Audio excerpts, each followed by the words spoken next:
certainly as you come in. And consider joining the network. Hit the member subscribe button. We appreciate you guys being here.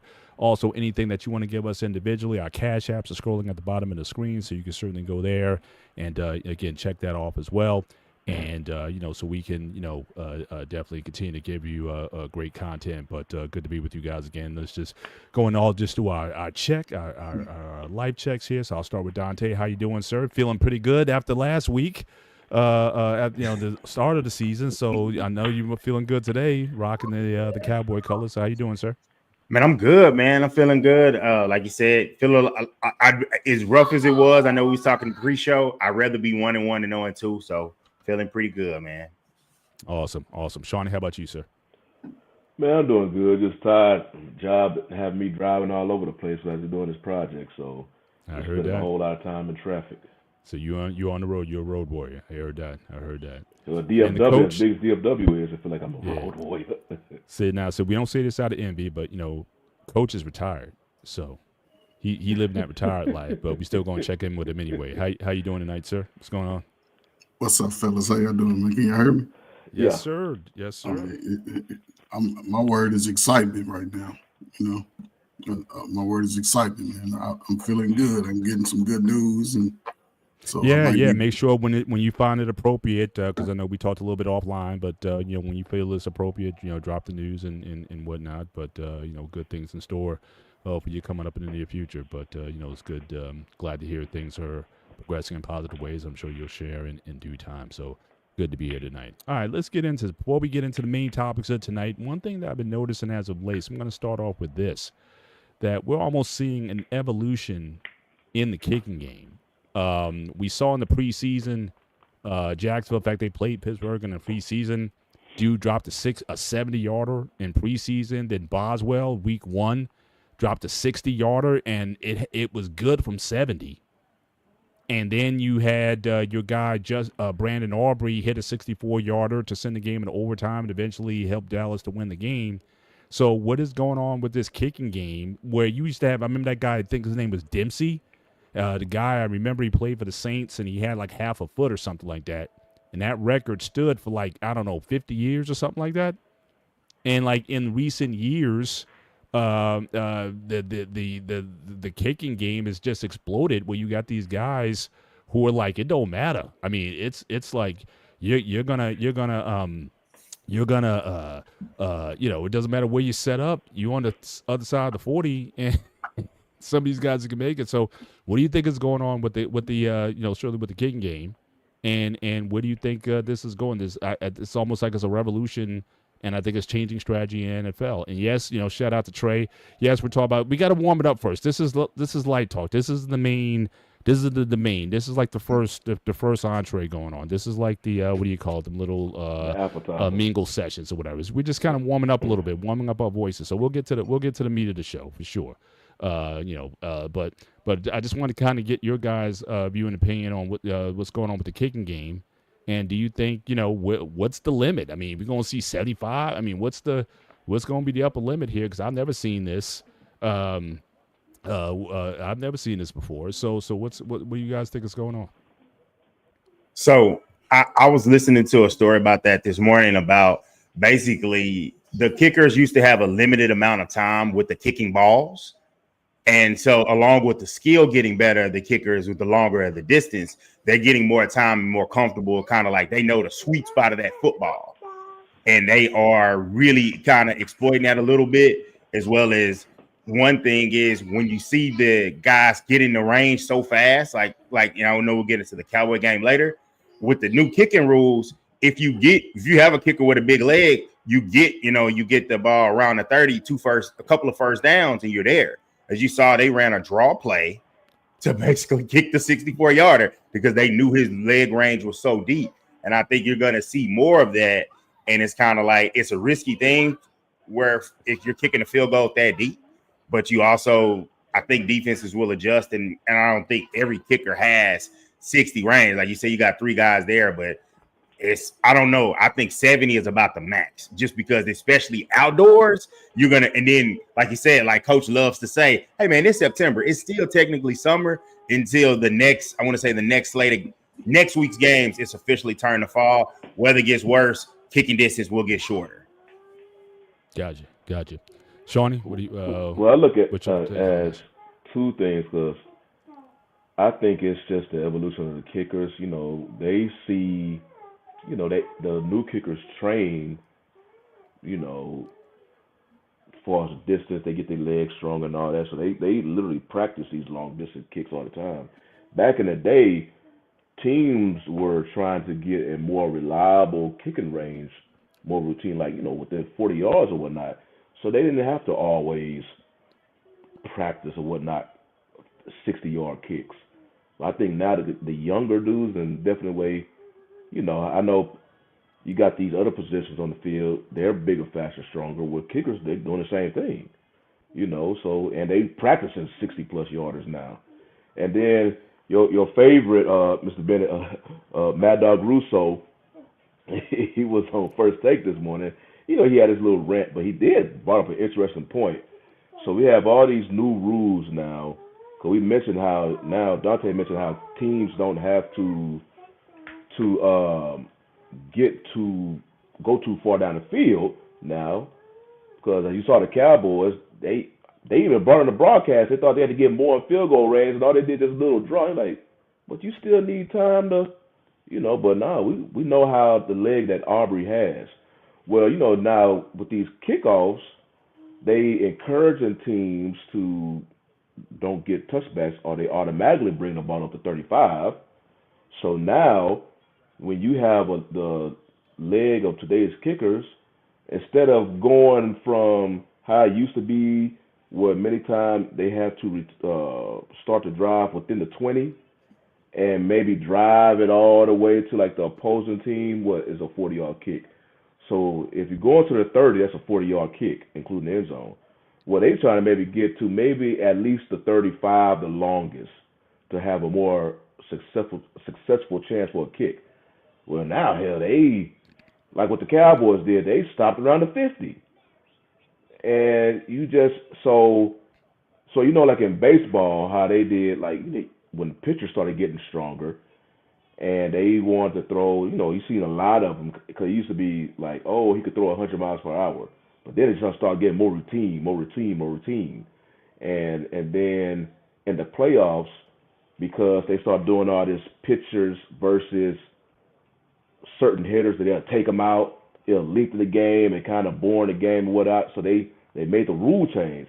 Hey, your pitcher has to go against at least 3 batters to keep the game flowing. Well, in the NFL, it's not as far as like the game is getting bored with them, but to an extent like where, okay, now it's kind of taking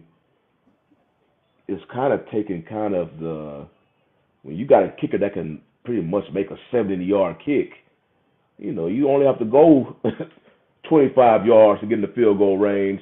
So the defense was like, man, okay, man, we can't really. It's hard to stop an NFL team for 25 yards, unless you just everybody get a 3 and out every single time. So now, like, okay, you can't, or whatever, I don't know, you can't kick a game-winning field goal till you get within the 40. So at least give the defense a chance to stop you. Because now, who knows? Like I say, I won't be surprised if a kicker could kick 75 yards. Yeah, this is it's like all these records are dominoing. But we'll get Coach in real quick, and then we'll kind of get into the main stuff. I just saw that at the end. I was just seeing this pattern. I was like, I haven't seen this kind of no record is safe anymore. But what do you got, Coach? None of y'all must have never kicked the field goal, huh? I haven't. Listen, I'll admit that. So the evolution of the game, Dante touched on. Shawnee said the evolution, correct. And kickers, Dante, it don't matter what ball they use, a kicker that can kick. You said that they find that sweet spot now. Now they're kicking it longer and practicing it more, because kicking is always going to be a part of the game. And since they done changed the rule to sort of zone the kickoff now, you see the kicker, he ain't fully kicking the ball with his full extension. He's sort of just pooting it so it can land inside the zone so they can get a run back. And now the team is fast enough where they can still get you inside the 20, 24 instead of getting the ball at the 35. And that's the thing about kicking. The kickers are getting stronger. The technology they done mastered the technology. The ball weight, all that has to remain the same. Because again, when the weather change over the next month or so, those 70-yard kicks that seem like they're going straight down the middle, they might start veering off to the left or to the right, especially if you're an opposing kicker in Buffalo, in New York, in cold weather Chicago, Green Bay. So it looks good, but I think the field goal is always a part of the game. I love field goals. I made a 32-yarder as a junior in high school. Mm-hmm. Yeah, And it I just wasn't seems even like the now kicker you never used to see a 60-yard field goal in the game. unless you were in Mile High Stadium or whatever because of that altitude. Now it don't matter where it is, the balls are going through. But yeah, we'll see how this is. I haven't seen this kind of thing since they changed it. Remember, guys used to kick straight on, but then they came up with that sidewinder in the early '80s, and that seemed to be the model where everyone's at. And now it seems like everything is just evolving. But let's get into some other matters here. So again, we've got a rash of injuries. All right. So again, Jaden Daniels, sorry, Trey. Congrats on the stadium getting approved. I know you wanted to kind of shout that earlier. But yeah, Jaden Daniels is out with a sprained knee. Then you got Joe Burrow again, probably one of the most unluckiest quarterbacks in history. McCarthy, he's out again. He missed all of last year. Now he's out. Justin Fields has a concussion, and Brock Purdy, be careful what you sign up for. Just gave him the big money, and he's going to be out for a few weeks. So again, there's going to be a rash of injuries. So a lot of guys are, potentially going to get opportunities to start. So we talking about, situation in Cleveland and whatnot, or just teams going to be going around looking to maybe pick up some of these characters. But what do you think? One, this rash of injuries. Do you blame the preseason? I mean, none of these guys are taking reps in the preseason. Are these guys actually ready to play? Are they ready to take the field and or is something else going on? But certainly rare I've seen 5+ quarterbacks who are on the shelf for this coming week, and certainly it's some of the stars of the game, you can't see them. So what's your take on all these injuries? Start with Dante and just work it down. Okay, yeah. So what I'll start with is this. I want to say Mina Combs had a good point about Jay Daniels. Talk about the amount of hits. He's taking more hits than any quarterbacks as far as contact than quarterbacks in the league. And that takes me back to his LSU days where he did, takes a lot of contact, had some concussions. And I would say if he is not 100%, they need to definitely kind of cater the game to him and make sure he's not taking those hits. Like you said, Joe Burrow, just unlucky. I would say J.J. McCarthy, he's another one. He took a lot of hits and especially that game against Atlanta. So he's another one where it's just like he's got to protect himself better, get rid of the ball. They got to try to protect him a bit better. And then same with Fields, got a concussion. He's a guy that's more mobile, use the run action. And like Purdy, I didn't get to see like his injury, but like him having an injury, it is tough for them, especially since they are a team in transition, trying to get back to where they were. So I just think it's a part of the game, injuries, and some of his luck, some of his, hey, you got to protect your quarterback better. Sean? Yeah, I think it's like you mentioned, like many of these quarterbacks, if not all of them, didn't play in preseason. So you literally just trying to come out the gate just sprinting. I know they work out and whatnot, do preseason workouts, but could it be related to lack of reps in the preseason? Maybe, because this is just going to be the norm now. I mean, it's like the higher these quarterbacks getting paid, the more prone they are to injuries. Is there like a direct correlation to anything that can, get them to be more? Because the whole thing used to be kind of the potential pathway of a running quarterback because you're exposing yourself a whole lot more.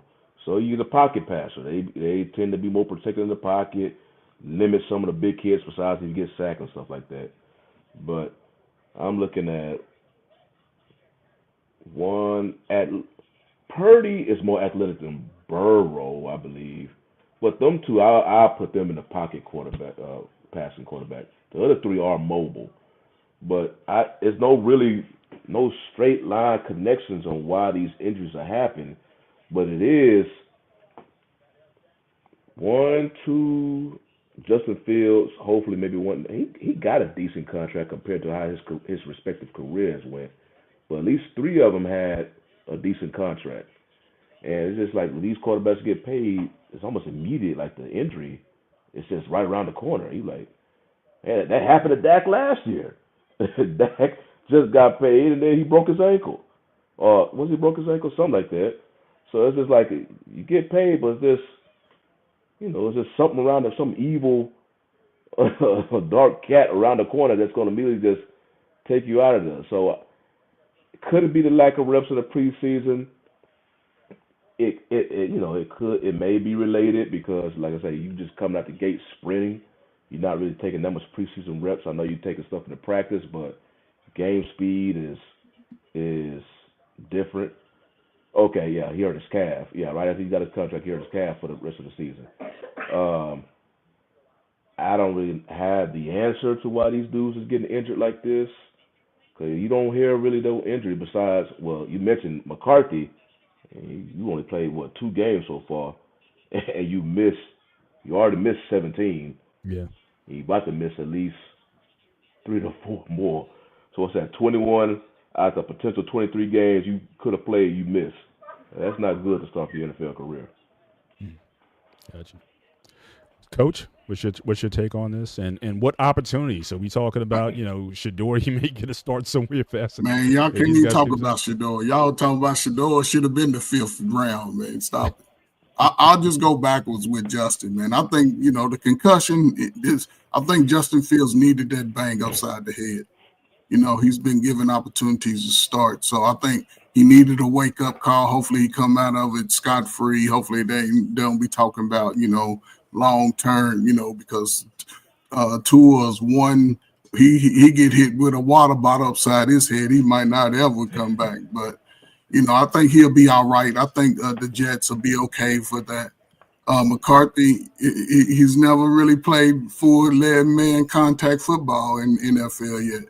So, yeah, he tweaked his ankle. All that pressure was coming. Now he know what it like to get sacked in the pocket by a 275-pound, 300-pounder that can hit. He know, but he'll be okay, though. He got good technique.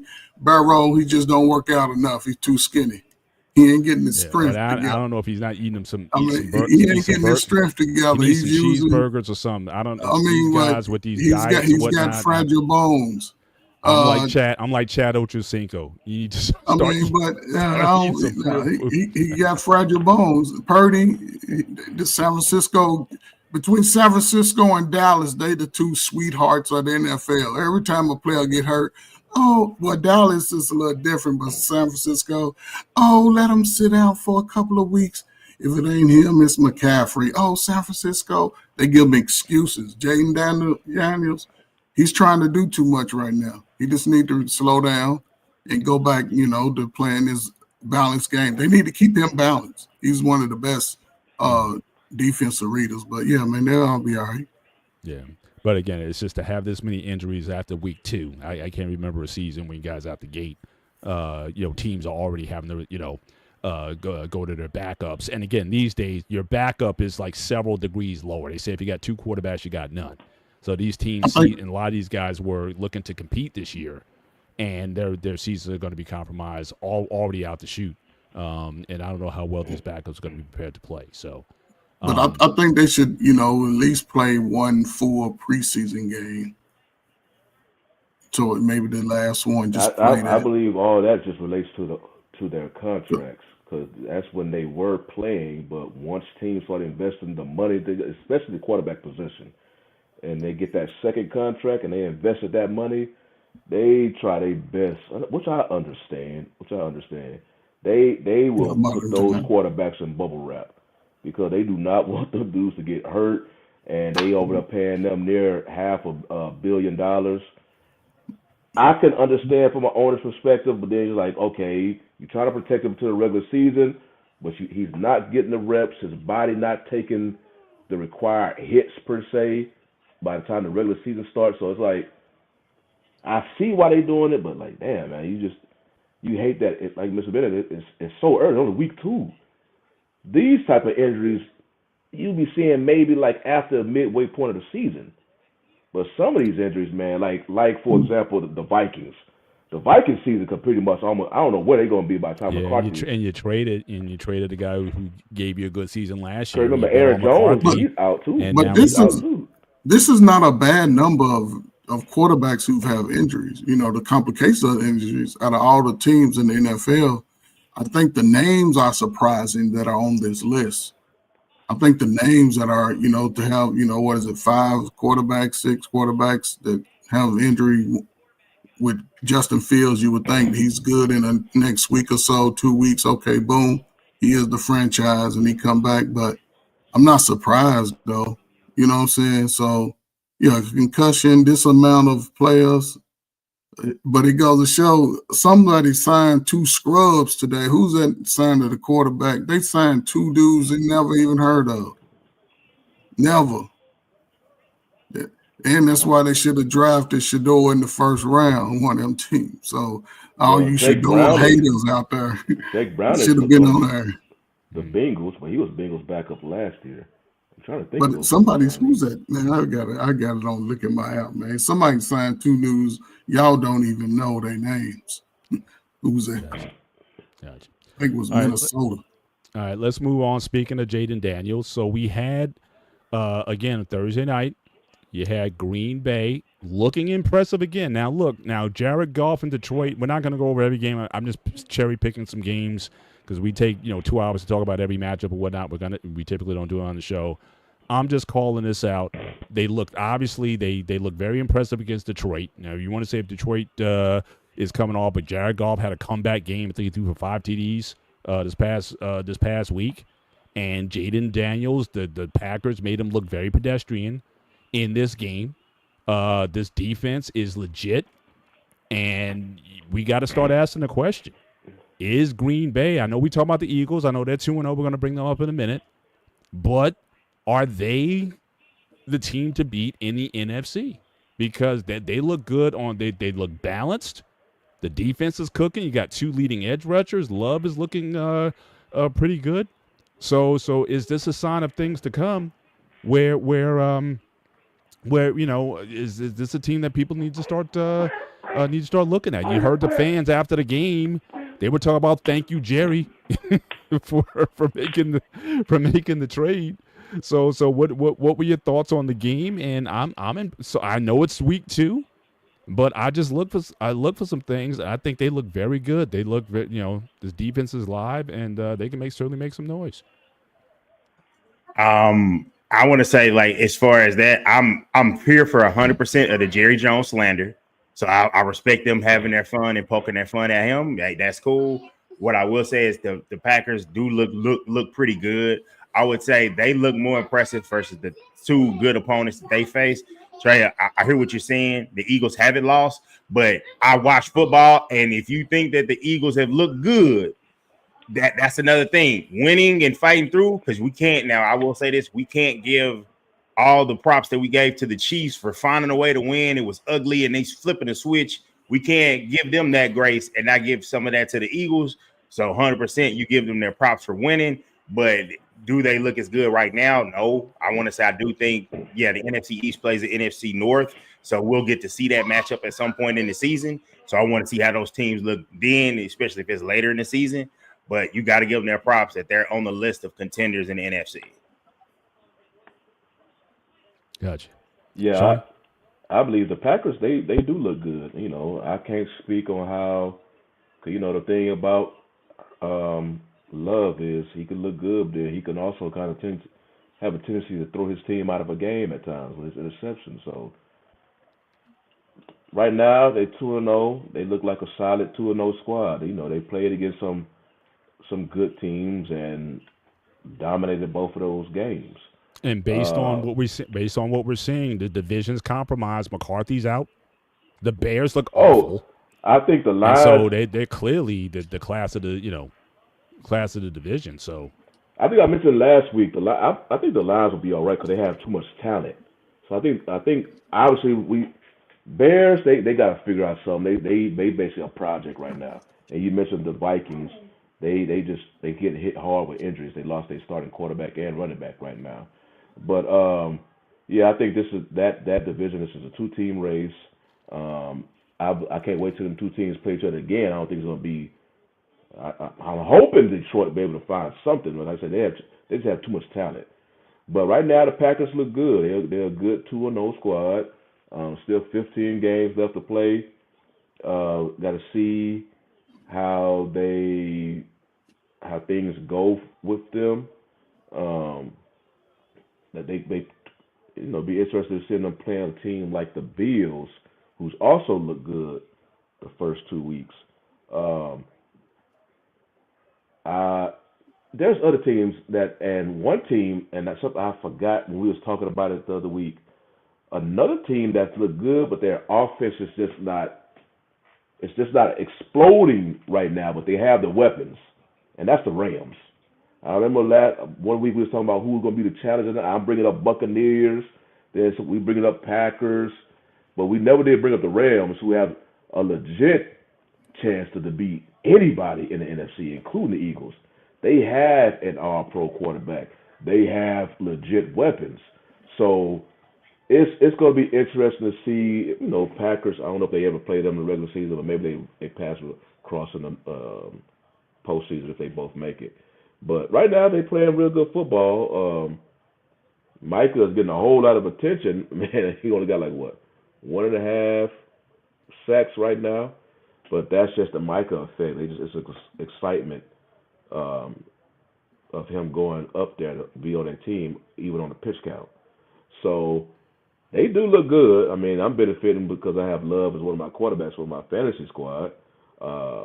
I did the right thing. I didn't start him last week because of the team he played. I think I started somebody else, and it turned out the right decision. But yeah, they look like a good team. I mean, their offense can go. I think they still need some receiving weapons. I'm waiting for Golden to really take off because he hasn't really been used as much lately. Defense, though, if anything, they do look legit right now. But I'm not one of them prisoner of the moments people, man. You got to show me throughout the whole season because stuff could change by week 8, and all of a sudden we may be having a completely different conversation. Gotcha, Coach. Yeah, we tripping. Yeah, I like right now. Philadelphia is the team to beat, man. You got a quarterback that knows how to make a touchdown every time you get the ball. That's all you need. I know y'all like the flash and the bomb now, but we see in the cold weather team, I think Green Bay has sort of got something special over with Micah. I think the city's riding behind it. Outside of him, the other players have picked it up tremendously. And that's a dangerous combination early when your defense is playing good and solid like that. The key to Green Bay is going to be their offense with Love. If he stay consistent and, don't get too cocky and stay healthy, I can see Green Bay and Philadelphia, battling out for that East and, the NFC.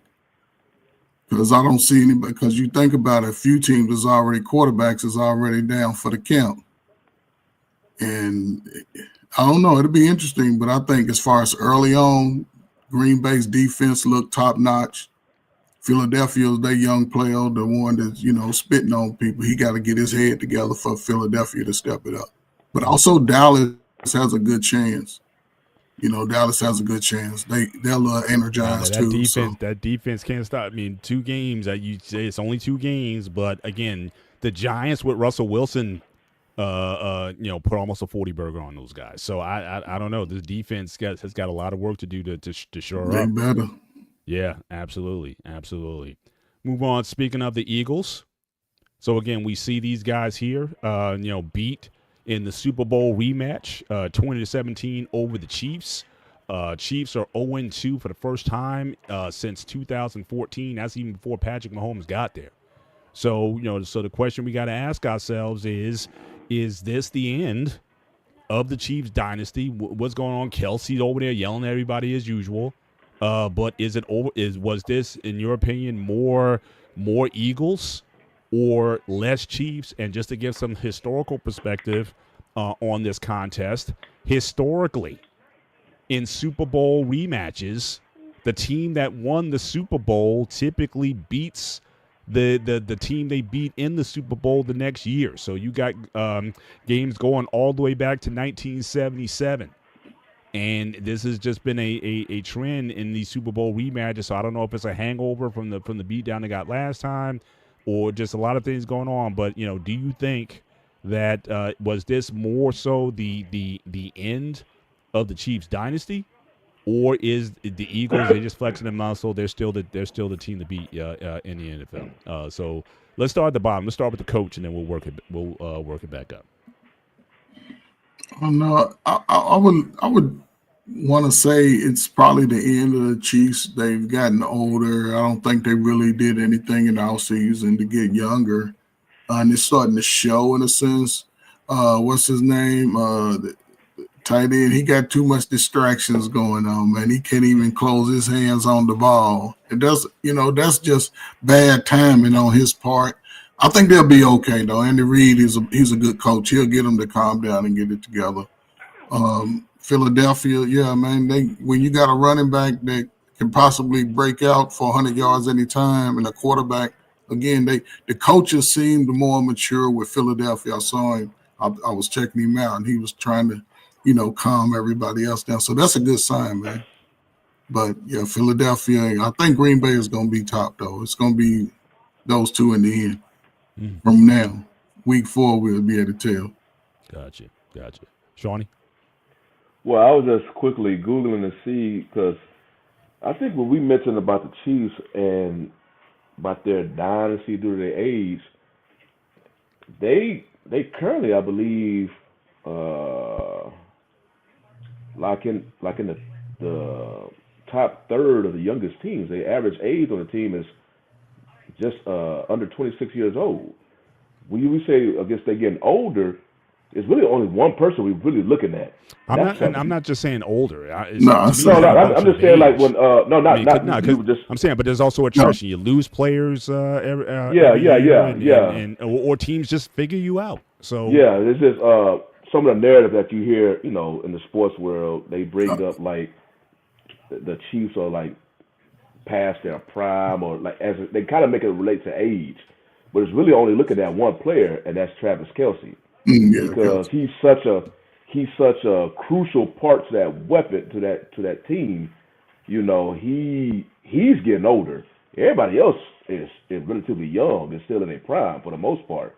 They just like you alluded to, they are missing 2 of their weapons at receivers, and Rashee Rice is a pretty good receiver. He was just doing something stupid. That's why he's not playing right now. And then, of course, I don't know what's the Worthy. I don't know how long he's going to be, because he got like a separated shoulder. Separated shoulder. So do you think Travis Kelce's lost a step? Oh yeah, Travis Kelce reminded me currently, but he's a better tight end. But he kind of reminded me of Jason Witten. What I was expecting of Kelce right now, Jason Witten, as he got older, he was slower, but he was still a dependable weapon. He still had hands. Yeah, he's right now, what you see with Kelce, I'm like, okay, he's not as fast, but he's like you mentioned, Coach. He's dropping catches like I think they would have won that game versus the Eagles, but he dropped the ball right there at the 1 or 2 yard line. That could have been a touchdown. And it's just stuff like this, and this is not the only drop he's been having. We was talking about, it was focal point on his drops last year. So now he's, at reaching the part of his career where, he almost thought about retiring before he said, no, I still got a little left in the tank for this season. Because I thought the one of their tight ends last year, he was starting to develop a decent rapport with Mahomes. So I thought, okay, he may be next in line.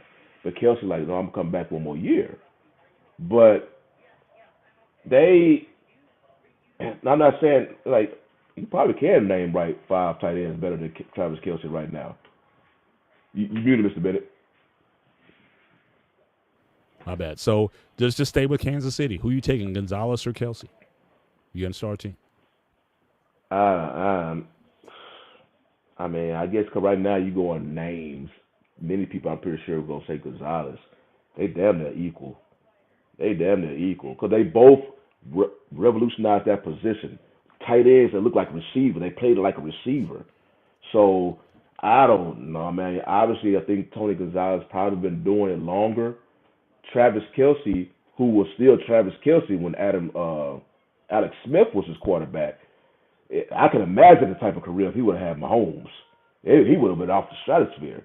So I mean, you splitting straws. It's just I believe Tony Gonzalez. I gotta look at his quarterbacks on his. I think he had kind of more stable quarterbacks for a majority of the career more than Kelce. But Kelce, I believe he had a quarterback on the level as Mahomes. It would have been off the charts because the chemistry him and Mahomes had was just magical. Mm-hmm. So, but I think they both could do the same thing. They both have excellent hands. They both run excellent routes. They was fast for each position. I know they were both decent blockers. Well, I think Kelce may be the better blocker. I can't remember how Gonzalez was as a blocker. But yeah, I mean, people might put Gonzalez because they're looking at Gonzalez's whole career compared to Kelsey's. But yeah, I don't know, and they similar to each other. You ask me. Gotcha. Dante. I don't think it's. I would say I'm a lean slightly Gonzalez because I really loved him as a tight end, and like you said, good point, Trey. I would have liked him play with a really great quarterback to see what could have happened because he even still had it at the end of his career when he went to Atlanta. Mm-hmm. But I would say the Chiefs. I would say it's not over, but it is looking rough because I know like Rashee Rice, they get him back after 6 games, but before those, I think next they got the Giants. Obviously, should be an easier game that they should win.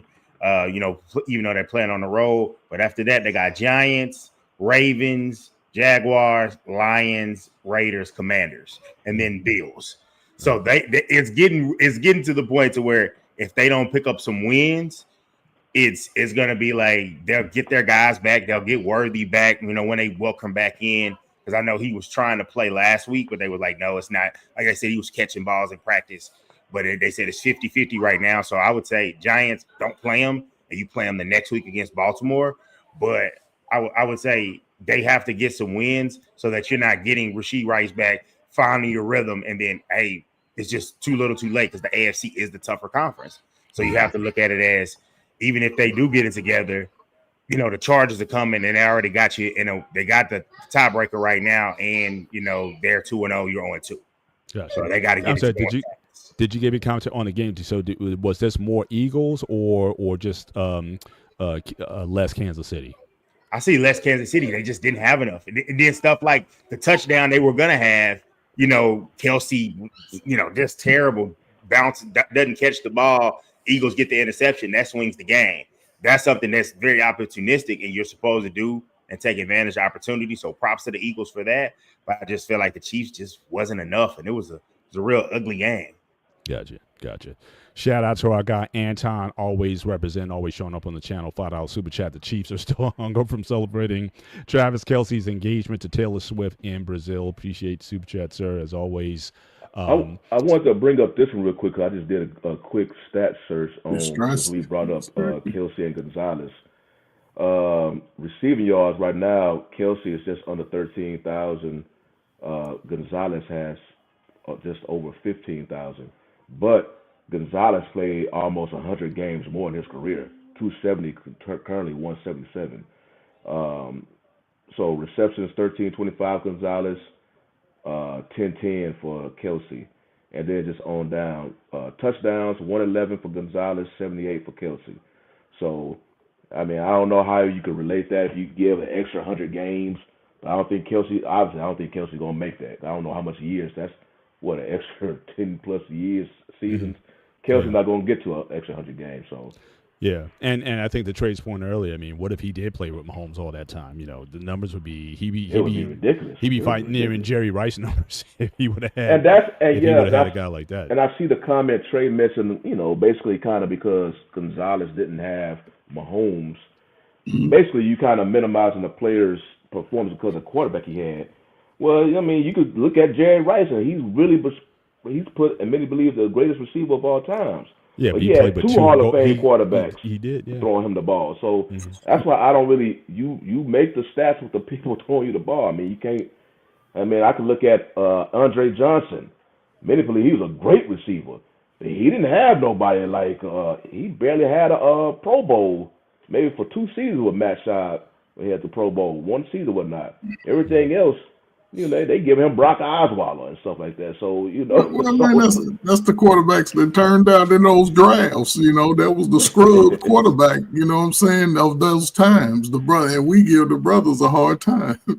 You know what I'm saying? These Well, it's dudes interesting you guys spoke about stats because we're going to go into our next discussion here. So again, thank you guys for sharing this earlier. So again, we led off the show a couple weeks ago, talked about Jalen Hurts' top QBs in the NFL 2025. Jalen Hurts was all the way down to 38th best in the league in 2025, according to analysts in the NFL. And this season, so again, 6 quarters of football, Jalen Hurts has 0 passing touchdowns, only passed 214 yards, Super Bowl MVP still. So and you still want to put him in the top 5 quarterbacks in the league? Please stop. So again, this is the comments of another person, but again, certainly I thought it'd be an interesting topic. All the brother does is win. So I don't, if you still want to debate, the numbers, stats, I know we all love them. We love the 5,000-yard passing seasons and all that kind of stuff. He does what he needs to do for his team to win.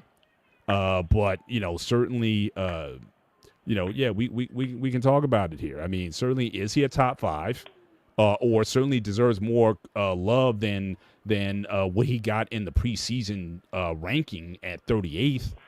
Because he may not have the statistical numbers, but he wins.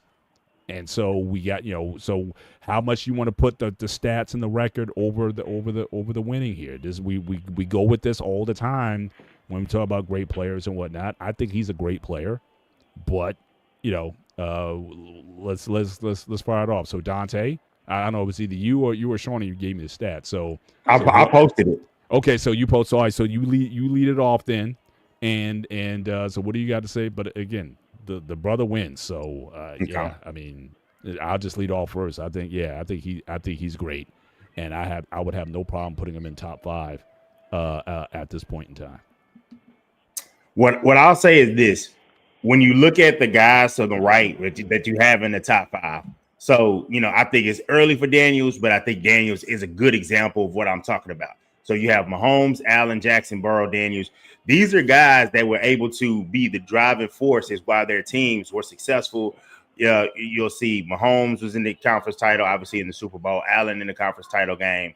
Burrow has been to a Super Bowl, and Daniels was in the conference title game. So it's just like he was the driving force of that, is where that team was basically, what was he drafted, number 2 overall? And so Philly has a really good team. You don't apologize for winning and having a good team, but also I have eyes and I can see, hey, this guy, I want to say in the first game against the Cowboys, it got to the 4th quarter late, and then they got A.J. Brown, a very talented receiver. They got him the football just so he would not have a game where he didn't have a reception. And so it's one of those deals where him being proficient enough as a passer, as a game manager with a elite running game, and somebody that's able to do the tush push and get and move the ball with himself with his legs, he's excellent at that. But a top 5 quarterback, he is not. He is not a guy that consistently is going to be able to lead and move the team. Like, it's not, and especially from his struggles to make plays in the passing game. When the very next week we saw that same Cowboys secondary get sliced by Russell Wilson, obliterated, and you are, in a dogfight game, struck with the best offensive line in the league, good receiving weapons, and you can't make plays in the passing game down the field. I wish I had posted the passing chart of his week 1 stats, and it's just like, this is the game chart of not a top 5 quarterback. This is a game manager. There's nothing wrong with that. Just like, Philly has specialized in building rosters, like they won a Super Bowl with Nick Foles, with a team with a great offensive line, great defensive line, and weapons in the defense in the back end, and defenses at the receiver. And on the receiver position. So it's like, it's nothing wrong with saying he's not a top 5 quarterback. I'm not taking away from his accomplishments, but is he as good as those other quarterbacks? Hell no.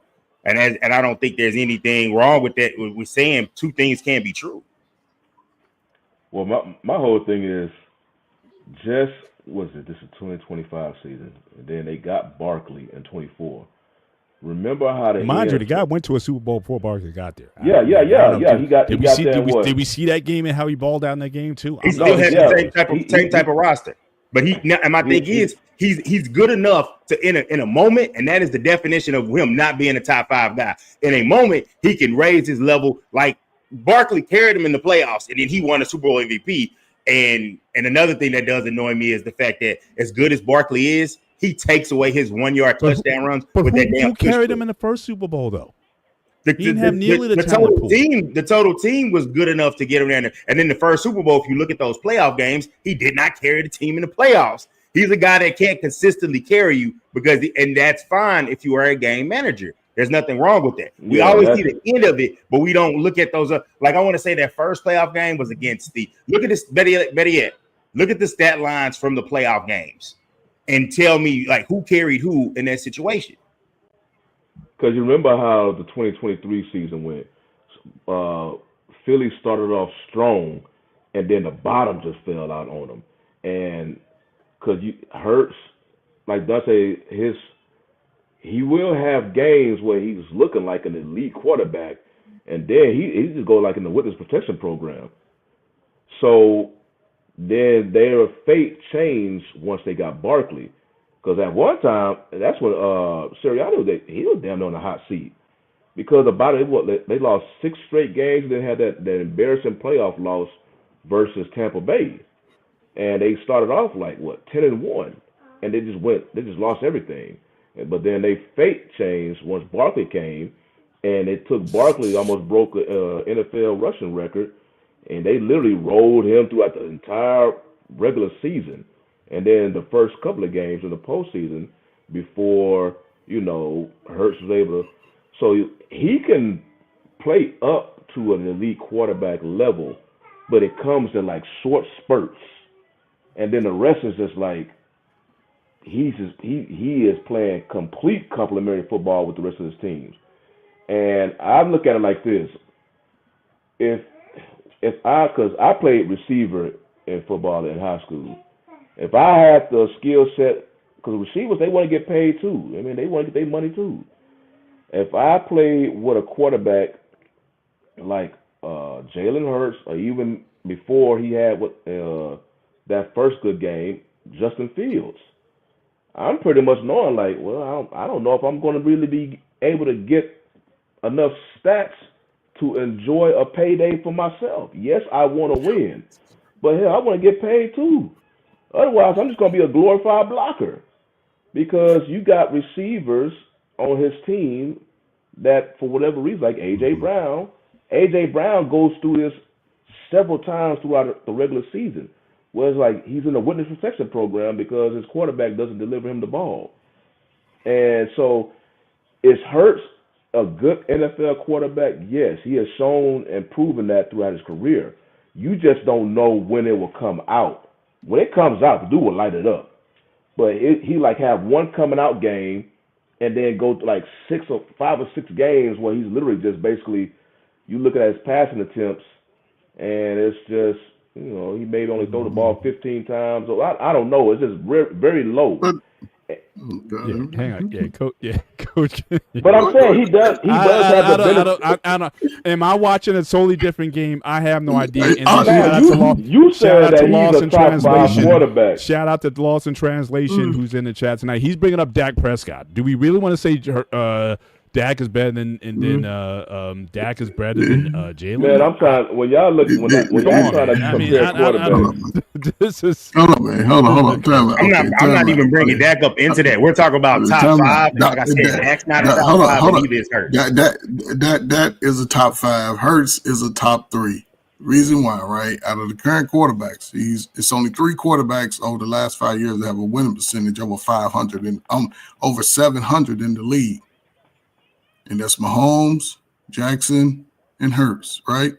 Yes, he's not getting you 300 yards passing. He has the capability, the team. The coach, he designs plays for that. Now, Jalen could improvise and start getting his receivers the ball a little bit more, but the system that they play under, it's probably, as far as as the season progresses, it's always going to be one of the dominant systems.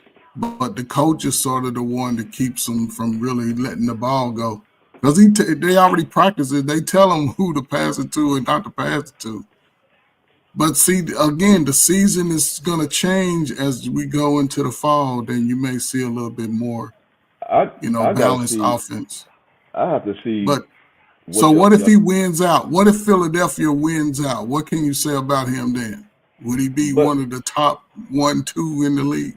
If he looks like if you talking about the Eagles, if they win out and he's averaging 200 yards passing a game and he has no interceptions and 14 touchdowns passing and 25 rushing, is that MVP worthy? Well, if you asking me, because I've seen this several times when it comes to Jalen Hurts, that means his running back is having a hell of a season. Yeah. So other quarterbacks don't have MVP for him though. Jalen Hurts has the benefit of having a good offensive lineman and a hellified running back, so he can use that. So yes, he gets. But he was winning, Shawnee. Even before Barkley got there, he was still winning. He had a good running game. Like I said, I'm not saying Hurts is a bad quarterback. Top 5, no.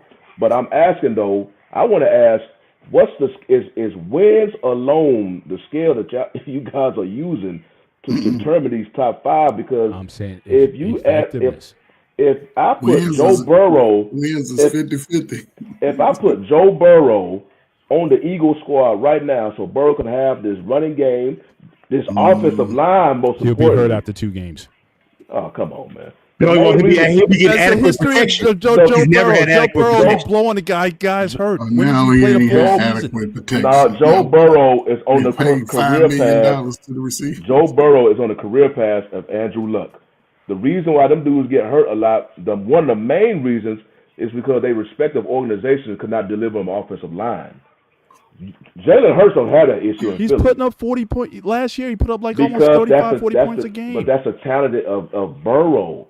Like I'm saying, if you give me Burrow, if you give me another quarterback, Dak Prescott, if they had Dak Prescott, I believe so. I believe so because Dak plays better with a run game. Oh, so you putting a quarterback on that squad with a all-pro running back, all-pro offensive line, and the defense he has, and he has all-pro receivers. Like, you got to look at the total picture when it comes to Jalen Hurts. Other quarterbacks don't have that liberty like he has. The Eagles, San Francisco has it. There's several teams that has it. Baltimore has it. And that's why they able to win. The Bills win. have it. Kansas City has. I mean, that's what I'm saying. The Bills don't have it. The Bills don't have it. The Bills don't have it. Let's get to the reason for this. So again, obviously, we all know what's driving this conversation, of course, and it all has to do with obviously everyone on this channel's favorite quarterback. Everyone's favorite quarterback is Lamar Jackson. You want to rank him up there. He's top 3 of all time. Everybody wants to put him up there. So since 2019, top-rated passer, top 10 rusher, highest passing rating in history. Congratulations, Lamar Jackson. Yes, all those accolades and whatnot. But still, the brother has not delivered in the biggest moments. But every week we got to talk about Lamar and the Lamar fans who want to put this guy up there as in the elite when you got a brother like Jalen Hurts who balls every year. And you guys don't even want to say, well, he's a good – I got to strain it out. You say he's a good quarterback. Come on, man. I mean, I just think this is much. But I know you one of you guys sent me this. I didn't send – you guys sent me these. So obviously you wanted me to show these. So I just wanted to appease. About it. I'm a team player, so I wanted to certainly appease the base. Obviously, you sent me these, so obviously you want them shown. So I wanted to give Lamar – every week on the show for this season forward, we're going to give Lamar a spotlight for the show. So here's Lamar Jackson's spotlight as we go through the season here. But no love to Jalen Hurts. because he's just a good quarterback. But Lamar, he's untouchable here. So I just wanted to give Lamar his segment, since that seemed like every week that's what we want to do on the show. So shout out to Lamar on that. So again, you guys want to comment on this, and we'll get Mandrell in. Certainly, if he wants to chime in on the whole Lamar versus Hurts or whatever quarterback conversation he wants to have, and then we'll get into the boxing towards the end there. But I just wanted to have this Lamar Jackson moment so we can laud and applaud this great elite player who has an aversion to winning in the biggest spots. But that being said, I sent that picture. I knew it would piss you off. It was almost like if I would have said, if you just take out Lamar Jackson and replace him with Dwight Howard, I just knew it would just get a reaction out of you. But Lamar Jackson is Lamar Jackson. I know the biggest thing about Lamar, everybody's pointing out, is his postseason. Lamar Jackson could very well be a 3-time MVP winner right now. So Lamar Jackson is an elite quarterback. I don't know how that is even debatable. I know when he was drafted, people can say he's just a running quarterback. He has proven that to be false. He could do both. And so, but Lamar, he's Jalen Hurts in the regular season. He gets wins, but the numbers don't lie about Lamar when he gets into the postseason. He turned it to Dak Prescott. And that's the main thing that people hate on Dak Prescott about. They don't even look at Dak in a regular season no more. It's all about the postseason with Dak. And he struggles. The same exact thing can be said about Lamar as currently right now. He's an upgraded version of Dak Prescott. Now, I believe his talent will eventually win him a Super Bowl ring. I just don't know when. And I made the point last week, because the team he has around him, if for some reason they don't win a title, even with Derrick Henry he can hand the ball off to, and I don't know. It's hard to continue to make a case for him. But during the regular season, the dude is elite, and he is up there on all these different stats. Hell, he has the hardware to prove it. Jalen Hurts don't have the hardware to prove it in the regular season. He has the ultimate hardware to prove it, and that's in the postseason. So I guess it depends. What you want, a quarterback who can give you stats in the regular season but struggles in the postseason. Obviously, many people won't go like that. You want a quarterback who kind of give you pedestrian numbers in the regular season, but can deliver in the postseason. You just don't know what game. You don't know what game. It's not like Jalen Hurts go out there and have a Hall of Fame postseason route. He just has one game where he leads his team. But think about Jalen Hurts. If his team can get him to the Super Bowl, he will show up. And that's what he's shown the past 2 times. So that's why I believe he's a big game quarterback. So it depends, I guess, take your pick.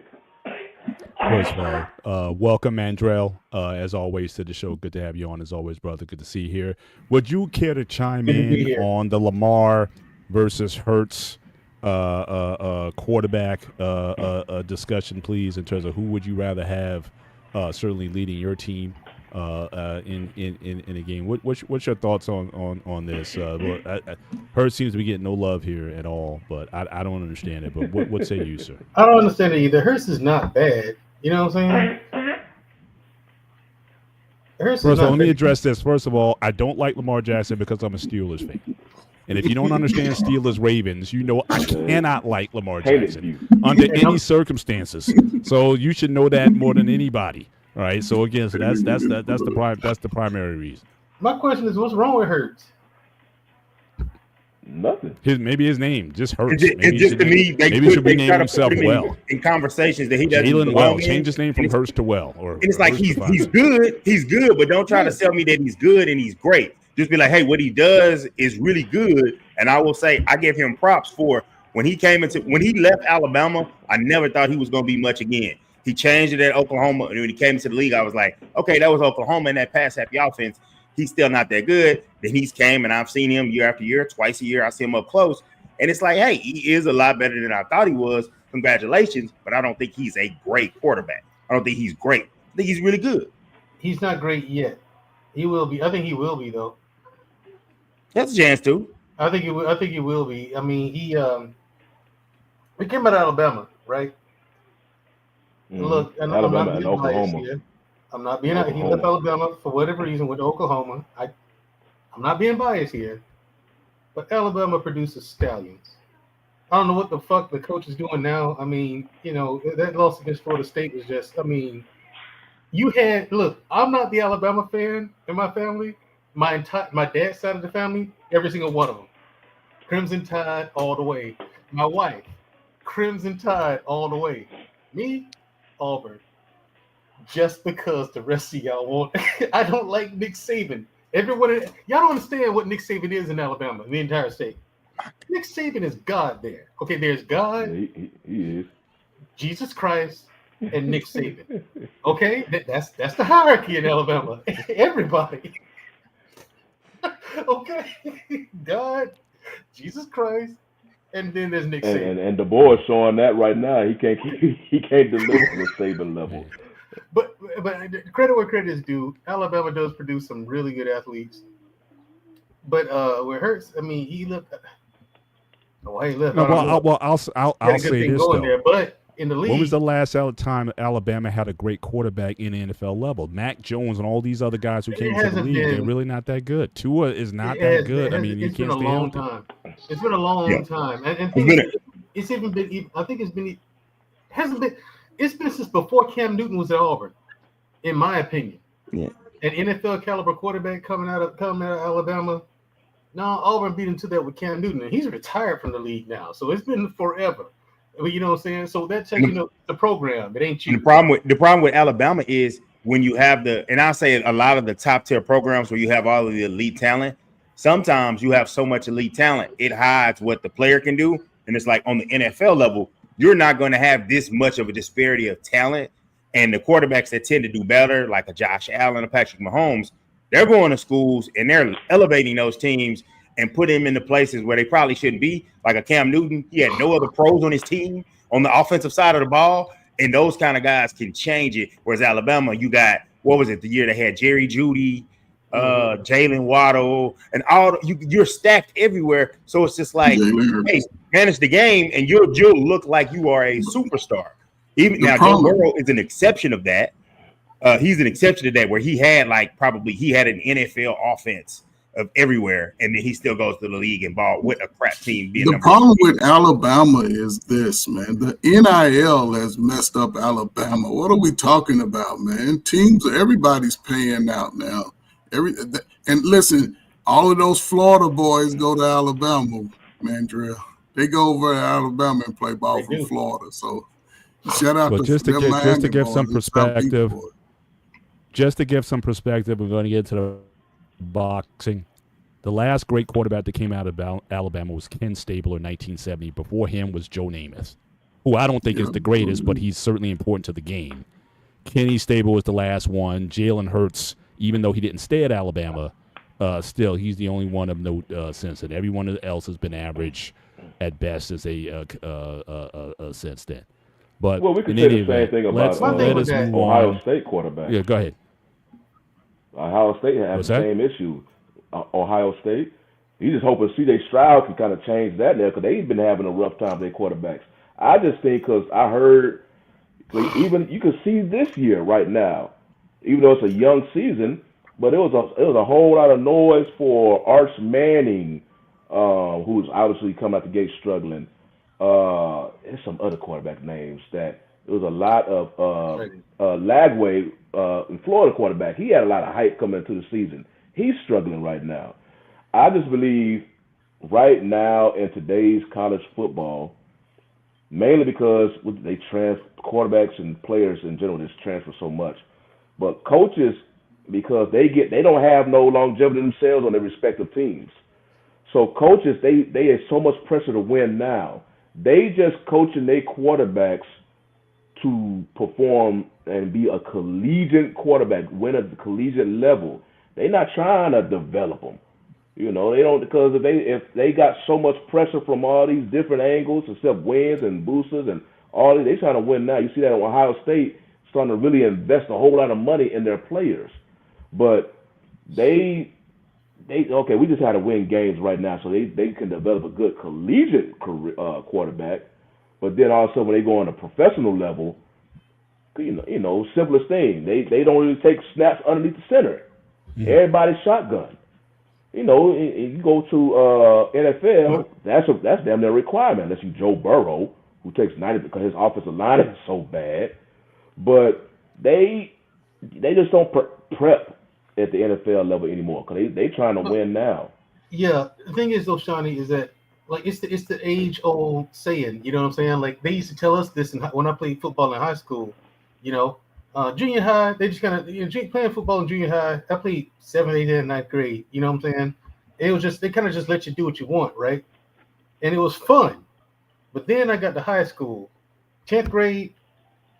Okay, I was subbing from time to time. Okay, it was way more competitive. But 11th and 12th grade football, it wasn't the fun part. That was over. Okay, in Alabama, in the state, the fun part, screw that. You hit. You know what I'm saying? It was way more serious. And the reason why they tell you that playing high school football is that okay, when you get to college, there's gonna be some people way faster than you, way stronger than you. Then they're like, okay, but when you get to the pros, everybody's fast, everybody's strong. The elite of the elite. You need to be there now if you can. I mean, but that was the thing. Like when I was coming up, everybody was trying to go to the league. Everybody was trying to be the best. Today, for some reason, they kind of let players have too much leeway. Where it was way more discipline when I was, in our day. You know what I'm saying? Like I'm 47. Mm-hmm. And I'm speaking from my generation. It was way more discipline at that time. You know, football was a serious thing, and plus, I'm born and raised in Alabama, and I'm playing football in Alabama. Yeah, now y'all Texas, y'all do the show. Y'all got fireworks. It's like a Super Bowl for a high school football game. It's ridiculous in Texas. I wish we had it in our state. Okay, y'all do the thing for football, but in Alabama, it's all up here. Like they if you don't have the grit, you're either gonna develop it or you're out.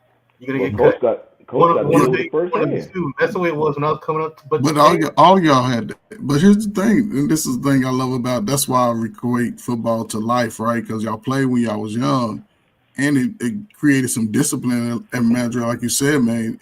The guys around you pushed you and challenged you to be better. Everybody's trying to be the best. And it sort of gave you that sense of confidence. Right now, it's like, oh, you found one good dude, and everybody like, oh man, he's the best, and he's the best. Instead of challenging that sport, but again, man, here we are, man. Yeah, and like you said, everybody around the team. If you saw somebody who was good, like someone who can catch really good, someone who was fast, you trained your butt off to be better than him. Everybody did, and it was very competitive because everybody's coming for your position. No matter how big of a superstar you are, everybody's coming for your neck. Okay, and then me, I played running back and I played strong safety. Okay, if I'm on defense, everybody gets it. I want to put my hands on everybody. I want to knock your head off. Okay, I wanted to, and I would clothesline people and shit. Like we was dirty, we was dirty, man. Yeah. You know what I'm saying? Come on, man. He was cheating. Let's acknowledge. We got to keep the show moving. Yeah, I know, but I'm saying that intensity. I got you. Shout out to Anton again. Shawnee, I agree with him. They don't develop players anymore. I don't know what that's about, but shout out to Anton, another $5 super chat. Arch Manning is not living up to expectations in Texas. That's not good. Appreciate that. Super chat. Let's change the discussion because we can talk about the football and the state of Alabama football for a while. It's like talking about the Cowboys. So we can't contaminate the show too much with Cowboys or Alabama talk. So we just can't do that. But let's move on. Cowboys all day. They barely have a team, Mr. Bennett. Yeah. So let's move on. So again, we had the mega fight. Here we go. Over the weekend. So again, Canelo Alvarez does what a lot of pundits said that he couldn't do. Clearly outclasses and beats Canelo. He becomes the only 3-time undisputed champion. He was undisputed champion at 140, at 147, jumps up 2 weight classes. Well, really 3, to beat Canelo in a masterclass of fighting to win that belt. I mean, definitely he's clearly working himself in this discussion. I think he's probably the best fighter of this generation. He may be one of the best fighters of my lifetime. and you might have to start talking about the all-time list, the GOAT list, in terms of where this guy is. Now, I was nervous this entire fight because, one, I mean, Canelo does have power, and I was thinking I wanted to see. I mean, he really didn't get. I mean, he hit Crawford with some decent shots that I thought he was able to take, but I was looking forward to see if he can land these shots. So I was nervous the whole night, and he essentially had to do what he did because at the end of the night, the scorecards, all right, so one guy had it 116, 112, and two judges, 115, 113. You're in Vegas. And basically, look, the way I saw the fight, I had it easily 9-3. You could probably talk me into 10-2. I thought 10-2. Canelo had the 5th, and I thought he had the 10th. And Mandrell, he was arguing with me because we were going back and forth that night. He didn't think he won the 10th, but he clearly landed more power shots in the 10th. So I gave him the 10th round just as most of the judges did in the 10th round. But to have a 7-5 with that virtuoso of a performance just shows you how corrupt boxing is and how much everybody was in the camp of Canelo, the WBC, and all these sanctioning bodies. But again, he had to pull off a near perfect performance to get this outcome. To the point where the guy Canelo was so frustrated that the guy would get hit and he was walking away from him. Like I thought he was going to do like Roberto Duran and do a no mas in the fight. So again, I was definitely on the edge of my seat the whole night. He kept it up. His stamina was good. He moved very well. Again, I got nothing else to say. And we definitely going to have some conversations about where does he stand in history now, in terms of the greatest fighters of all time. With this. So again, for those of you stayed up, I know for me it was 1 a.m. before the fight started. I hate, I'm not a big fan of that. I mean, East Coast, you got to stay up to 1 a.m. to watch a main event. I don't think that should happen. But in any event, though, it was a great fight, certainly for Crawford. But for those of you sort of start with Dante, if you stayed up, well, it's a little closer for you. It's a little closer to your savings time than mine. But your thoughts on the fight. And how'd you have it down as far as rounds? How many rounds for Crawford? How many rounds for Canelo? I'm with you. Me and Shani actually watched the fight together. We was watching it at a bar, and we was just like, I did see maybe he won 3 rounds, but it was one of those deals that's like, hey man, you could clearly tell. Hey man, Crawford had it. Like I love that caption that you had in the picture. You got it too, Mandrell. Like. You could really see that he was getting them with some really good shots, and it was just like, man, he has an answer for everything he has for him, and it's like it's like I don't know if it was a hunger or like everyone says, like he's so hard to figure out. He just like you said, he outclassed him, and this is like he clearly won the fight. I didn't know the scores had it that close because the bar we had, we couldn't like hear the sound, but like I didn't hear like all this. I heard the scores like after you heard the scores, and I was like, all right, he got it. It's late. I'm gonna go ahead and head out. But I didn't know they, like you said, I had friends in my group chat. They were like, hey man, I was like, man, I think he got the fight. And they was like, man, it's Canelo. He gotta go ahead and finish and prove it. And I was just like, and with that scorecard, I see what you mean by that. I clearly mean what you mean. Like, hey, Vegas is scrub. He's the face of boxing. He's the golden guy, the golden goose. Yeah, you gonna look out for him as much as you can. And it was just like, man, yeah, I was impressed by Crawford. I don't know what his next step is.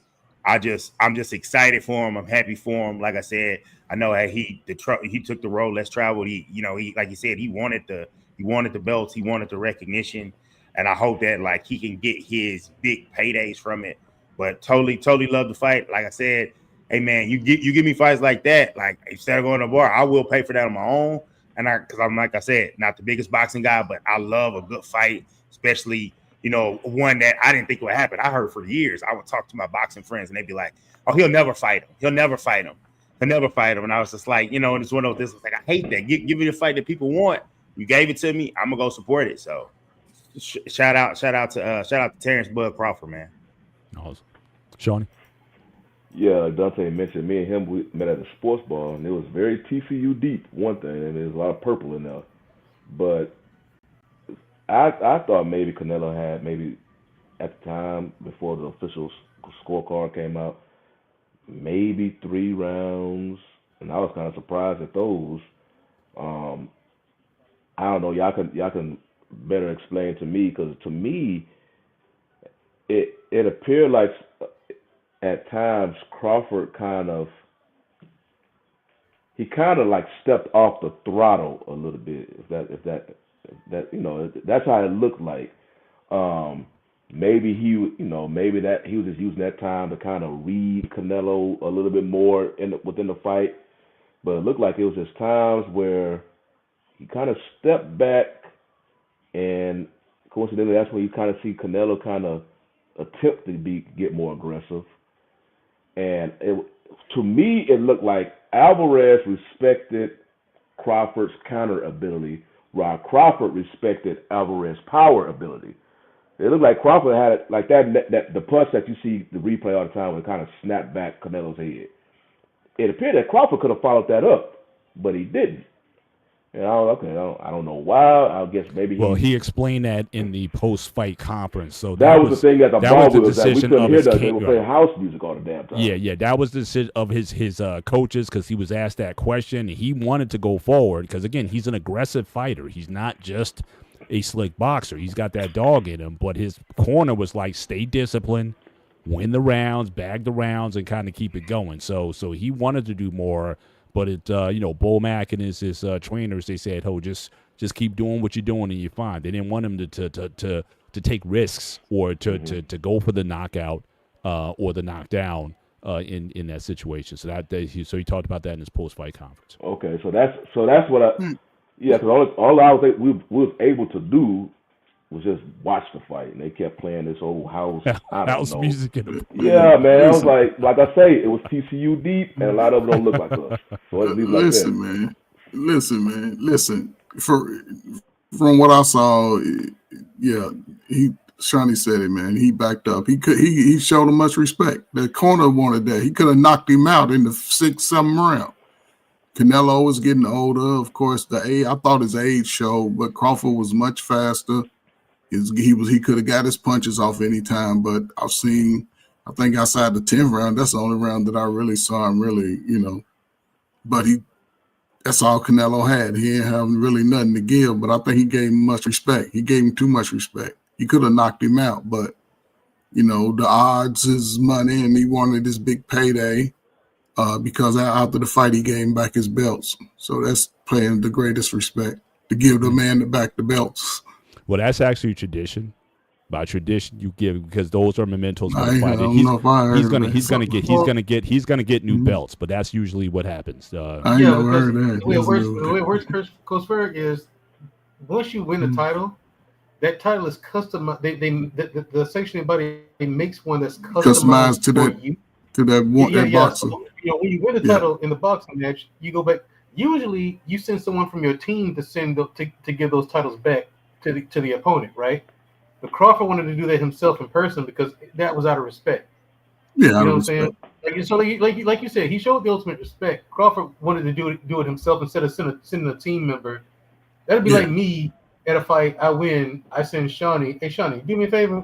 Take the man's belts back. You know what I'm saying? Instead of me getting up and doing it. That's the great character of Crawford. Showed great character, man. That's worthy right there, man. Just to do that. And to me, it we were talking about Jalen Hurts earlier, and Mandrell, we talked about it a little bit yesterday. For some reason, Crawford doesn't get the love. He's a great player. Great fighter. He's successful. He gets the wins, but for some reason, he doesn't get that he doesn't get the purses that a lot of these guys get. Why the country doesn't embrace this guy? It's still a mystery. Jalen Hurts goes. All he does is ball, and he wins. And he's not getting that love either. So it's just amazing how some guys, get that shine, and some guys don't. Well, I had a question for you, Mandrell, before y'all go. It may correlate to what you just asked, Mr. Bennett, because I was looking at some of the social media posts after the fight, and of course, because I view it as he was light on his feet, and I mean he's not a statue. He's not going to just stand there and let you hit him. But you know, obviously watching the fight, you see Alvarez doing more stalking, and you see Crawford using his dodging ability. I mean, even when he looked like he could have been backed into a corner, he was able to duck out the corner and go like that. But as I'm reading the Facebook posts and comments and whatnot, I'm seeing a lot of people saying he was running. Crawford running, Crawford running, Crawford running. So I don't know, maybe if it's kind of related to what you were just asking, why. And I know this is, you mentioned it as far as the total picture, because Crawford had many fights. But just in the small scale of that one fight this past weekend, I'm looking at it like, I'm seeing people saying, oh, he's running from Canelo. He was running from Canelo. Almost the same thing that they were saying about Mayweather when he fought Canelo. Well, he's running, he's running, he's running. Yeah, I don't obviously believe he was running. I think he was a damn good defensive fight. You know, he was dodging punches, what you expect him to do. And he was landing punches at those. Yeah. And landed. And he countered with and Shawnee and Dante. He if you notice his counters, he countered with 3 and sometimes 4 hit combos. Yeah. You know what I'm saying? He was cut. So he was doing the work. My thing is, everyone talked about how powerful Canelo is, and then how was he running when Crawford got in there and got in Canelo's face, okay, and slugged it out with him He got in the phone booth. Yeah, he got in the phone booth a few times just to show Canelo and show everyone else, no, I can brawl with him too. I'm outboxing him. I'm moving. And so that's why, like, stationary people like Deontay Wilder, Joshua, of course, okay, and Canelo, people who just stomp around the ring, they have to plant their feet to throw a punch, right? They always have problems with fighters who can move, mobile fighters. You know what I mean? So Crawford was not running at all. Those are people who either A, they still hate on Crawford. They don't want him to be as good as he is. They don't want to admit it. Or B, they don't know what they're looking at when they watch boxing. It's like I tell people, like, listen, Crawford is something different than every other boxer out there. He's not only the greatest, because I think, Mr. Ben, I think you might bring it up later, because last week you asked us, okay, out of Crawford's top 5, who could, this list here, I've changed my answer from since last week because it is because of the way he did it. Crawford was in control of the entire fight. The entire fight, they fought at his pace. His pace. They did not engage unless Crawford wanted them to engage. He controlled the whole fight like a puppet master. Only a fighting genius does that. What Crawford did that night, people don't appreciate nor understand. This dude at 26 years old fought at lightweight, Shawnee. At lightweight at 26 years old. And you're telling me he worked his way all the way to super middleweight and became undisputed?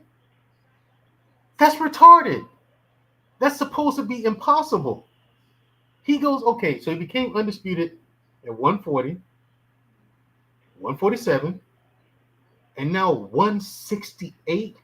And he was a world champion at every weight class that he ever fought in. Stop playing with me. This is not possible. It really is not. No human being is supposed to be able to do this, fellas. It's not possible. And I told Black Men Unfiltered, I said, look, Floyd, this is one reason why Crawford is better than Mayweather. Mayweather ain't got the heart. He ain't got it's the nerve. You know what I'm saying? Mayweather's never would never do the crazy thing that Crawford just did. He would never attempt it. And keep in mind, he fought Canelo at a catch weight of 152. Right. He wasn't even at his fighting weight of one. I don't know if Canelo was ever at 147. He was always a little bit bigger. So he a catch weight of 152, which is significant at those weights. Right. Yep. And then he fought a much younger Canelo at that time, and Canelo was not the fighter at that time that he is today. Crawford fought a far better. I don't want to hear this whole thing about Canelo's old. No, Canelo's younger than Crawford is by a couple of years. Okay, he's a much more seasoned fighter, much more disciplined and knowledgeable. He's a far better fighter today than he was when he fought Mayweather. And see, here's the thing: Crawford didn't have any of those bitch-made, weak Mayweather clauses in the contract. There was no rehydration clause. There was no catch weight clause. There was no clauses. Just make the weight, bring your ass. That's it. Now, fight night, you can weigh 200 pounds if you want to. I don't care. Yeah. Just And you show can up. clearly see he was bigger. Canelo was much bigger at the fight time. At the weigh-in, they were much closer, but he definitely filled out. But he filled out there, like you're right. He filled out when it was time to fight. He was much bigger, you know. And so there was no. So he wanted, because Crawford wanted no excuses. He wanted Canelo at his best, and he got it. That was a very, very good Canelo Alvarez Saturday night. Very good. Okay, and I watched that fight 3 more times, man. I give Canelo Alvarez 2 rounds. Crawford handled him the entire fight. Now, I say that, okay, that behind me, because everyone knows he's the greatest of this era, period. Bar none, no questions. That's it. There's no one better than him in this era, not even Usyk. Now, because Usyk is number 2, and I got Inoue number 3, as far as pound for pound right now. Crawford 1, Usyk 2, Inoue number 3. Now, on this list, there's no one who can beat him. Not one of them. You know what, Mandrell, when you was going down, his pathway, basically him going up to different weight classes and seeking the fights and whatnot. The first thing I thought about, I don't know, I remember if you played video games back in the day, you remember Street Fighter, right? Yeah. So Street Fighter, the character Raul, he was a roamer. He was just a dude with a bag or whatnot, roaming, looking for the best fight. That's all he did. He had no home. He just walking around looking for a fight. You want to fight him? Here we go. Put the bag down. Let's go. And that's what Crawford reminds me. He's just seeking the next fight versus a high caliber fighter. He's not dodging anybody. Right. He wanted the best. And here's the thing, Shawnee. This fight Saturday night solidifies, stamps, and proves that this entire time, from the time Crawford was at 147 to present day, all those boxers at top rank, even Bob Arum, kept his fighters away from Crawford. PBC kept their fighters away. He was the most ducked fighter, maybe in history. He's definitely one of them. Definitely one of the most ducked fighters in history. He's definitely the most ducked in this era. Okay, everybody ran from him. Nobody wanted to fight him because they figured they'd lose, and they would. Okay, look at the way he did your boy from Texas. And Spence, I love you. Yeah. Errol, I love you. But like I said you would. And and so it shows it sheds so much light even on that fight. If Canelo got in there and the post-fight interview says, I trained hard, I did what I was supposed to do, I even tried everything that I had. I had no answer for him. I couldn't figure him out. Canelo at his best said that about Crawford. And then he also says that Crawford is far better than Mayweather. So I don't want to hear any more Mayweather nonsense. Black man unfiltered. Stop being biased. Okay. I would take Marvin Hagler over Crawford in his prime. Now here's my thing, Coach, about that. I love Marvin Hagler. Okay. I'm really good friends with his son. Okay. Coming up in boxing, I met Marvin Hagler. I trained with him. He had some some lessons with him. You know what I'm saying? Not just 1 or 2 either. I sparred with his son, the whole 9. So I know the Hagler family personally. I can call him up.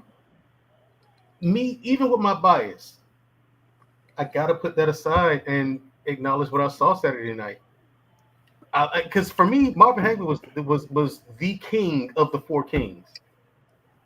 He was the best out of all 4 of them. You know what I'm saying? Because he beat everybody. And that whole thing, he lost to Sugar Ray Leonard.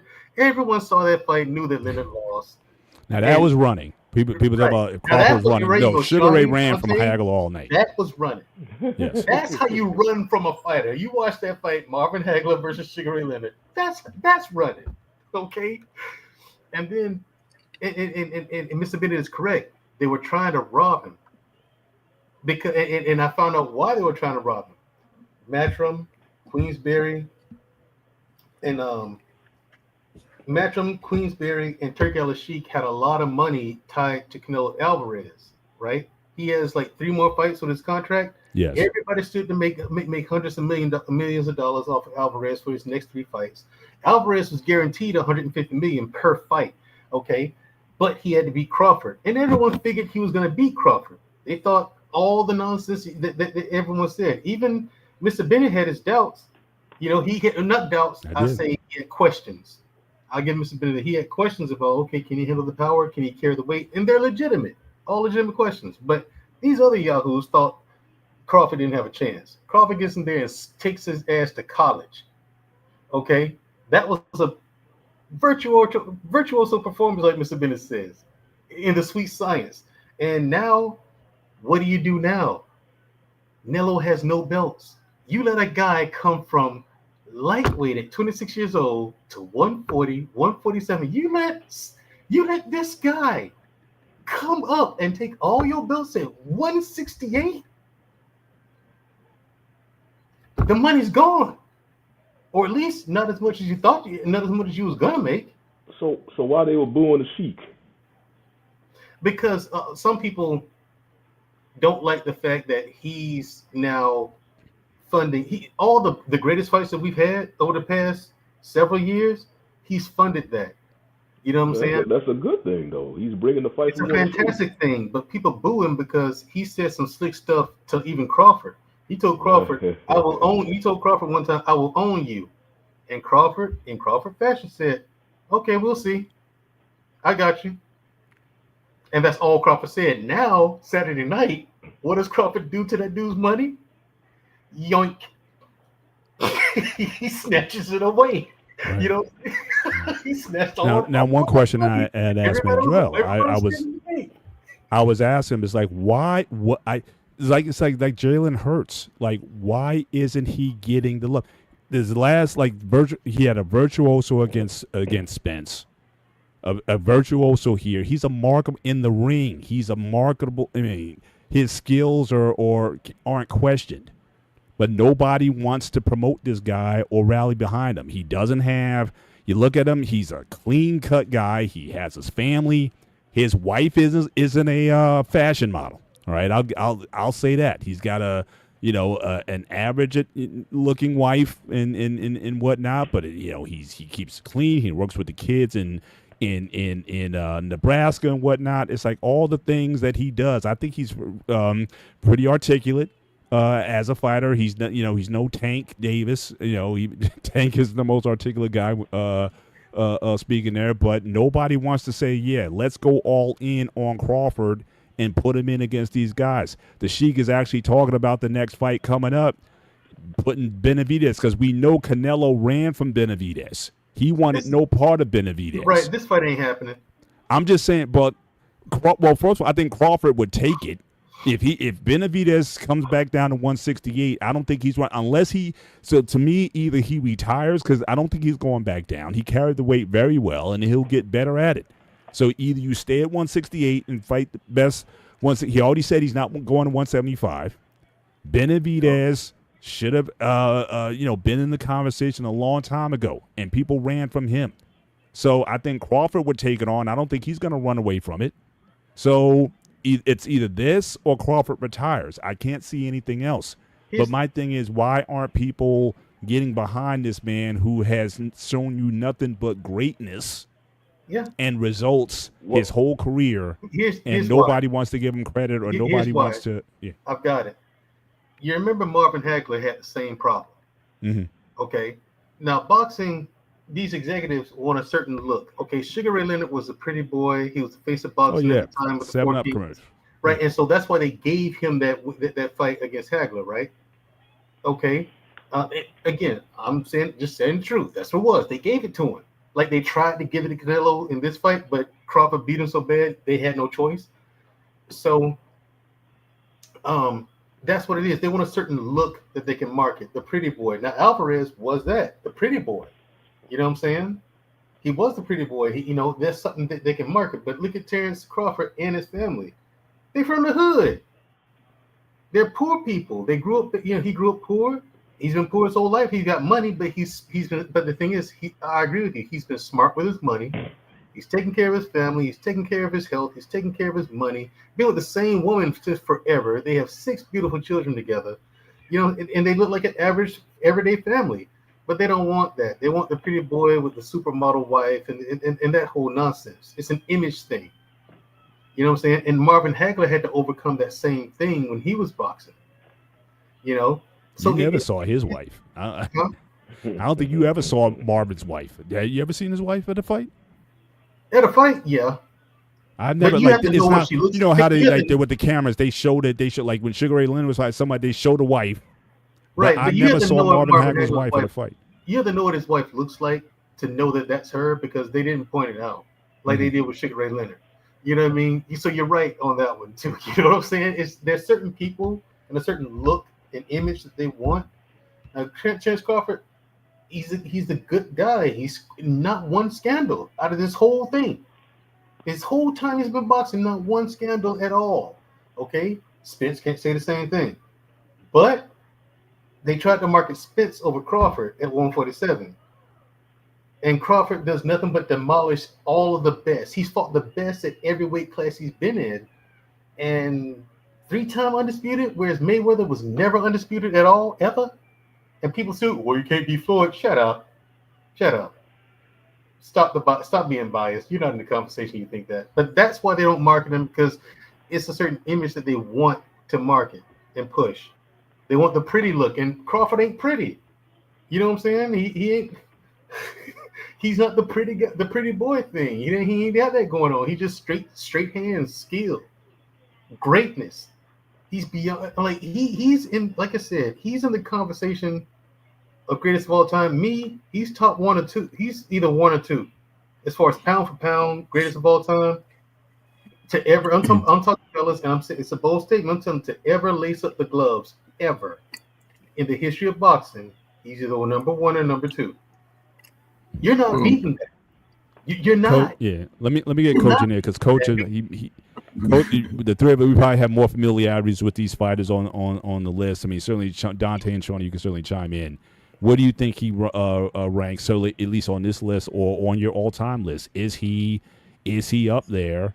Or has he made the GOAT list with this performance and just his accomplishments? Is he on that Mount Rushmore of greats of all time?